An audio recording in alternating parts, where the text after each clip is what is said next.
Imaginez une époque, il y a 2000 ans, l'encens de notre ère. Le soleil tape fort sur la côte nord-africaine. Des montagnes imposantes s'élèvent dramatiquement des eaux azurées de la Méditerranée. Niché entre ces merveilles naturelles se trouve Muslubium, un port romain animé.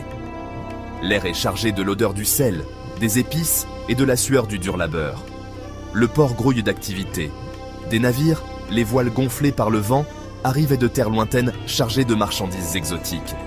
Muslubium était plus qu'un simple port.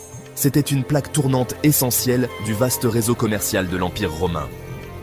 Le cœur de cette opération résidait dans ces impressionnants auréas, d'immenses entrepôts construits pour stocker des quantités astronomiques de céréales. Ces structures imposantes, symboles de l'ingéniosité et de la puissance romaine, bordaient le front de mer. À l'intérieur de leurs intérieurs frais et sombres, des montagnes de céréales, expédiées des plaines fertiles d'Afrique, attendirent leur voyage pour nourrir les légions romaines et la population de Rome elle-même.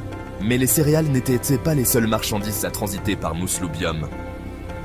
Les amphores, ces omniprésents récipients en terre cuite du monde antique, étaient empilés haut, leur contenu laissant deviner les richesses qu'elles renfermaient.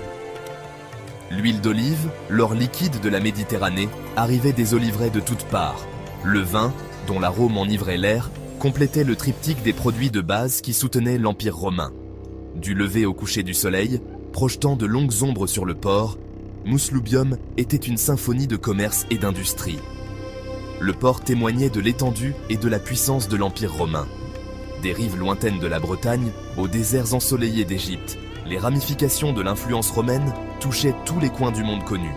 Et ici, dans ce port nord-africain animé, cette influence était pleinement visible. Muslubium était un microcosme de l'Empire lui-même, un creuset de culture, de langues et de peuples, tous réunis par l'attrait inexorable de Rome. La vie de Muslubium ne provenait pas seulement de la mer, mais aussi de la terre.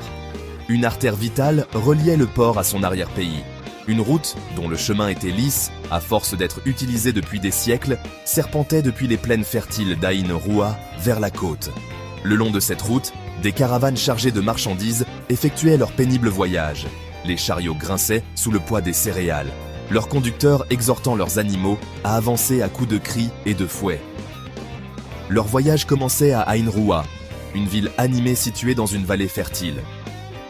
Ici, les agriculteurs cultivaient de vastes champs de céréales, leurs moyens de subsistance étant inextricablement liés au rythme des saisons.